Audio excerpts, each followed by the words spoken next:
భారతదేశం అస్సాంలోని దిమా హసావ్ జిల్లాలో ఉన్న చిన్న గ్రామం జతింగా ప్రపంచవ్యాప్తంగా ప్రసిద్ధి చెందింది. అయితే ఇది ప్రకృతి సౌందర్యం వల్ల కాదు, ఒక వింత రహస్యం వల్ల. ఈ గ్రామంలో ప్రతి సంవత్సరం రాత్రి వేళల్లో పక్షులు సమూహంగా ఆత్మహత్య చేసుకుంటాయి. ఈ సంఘటన శాస్త్రవేత్తలను, మిస్టరీ ప్రియులను సంవత్సరాలుగా ఆశ్చర్యపరుస్తుంది.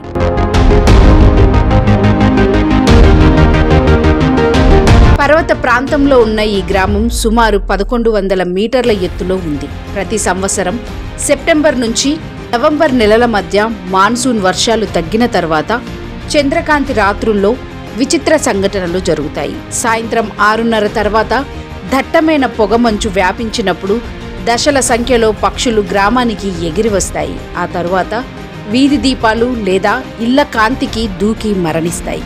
స్థానికులు ఈ సంఘటనను దుష్టశక్తుల ప్రభావంగా భావిస్తారు. వారు చెప్తారు, ఆ రాత్రుల్లో పక్షులపై ఆత్మల ప్రభావం పడుతుందని, అందువల్ల అవి తమ ప్రాణాలు కోల్పోతాయి అని.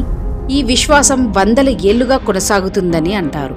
శాస్త్రవేత్తలు దీనిని ప్రకృతి మరియు భౌగోళిక పరిస్థితులతో అనుసంధానించి అర్థం చేసుకునే ప్రయత్నం చేశారు. వారి ప్రకారం జతింగాలో వర్షాకాలం తర్వాత తక్కువ మేఘాలు, దట్టమైన పొగమంచు, గాలుల దిశ మార్పు వంటివి పక్షులు దారి తప్పడానికి కారణమవుతాయి.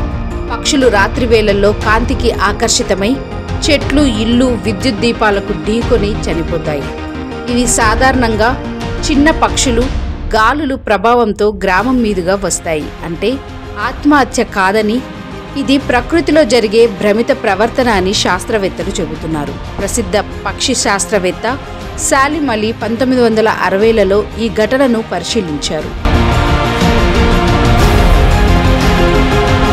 ఆయన పరిశోధనలో ఈ పక్షులు చీకటి, పొగమంచు, కాంతి కలయిక వల్ల దారి తప్పి వస్తాయని నిర్ధారించారు. ఇప్పుడు జతింగా గ్రామం ఈ వింత కారణంగా పర్యాటక ఆకర్షణ కేంద్రంగా మారింది.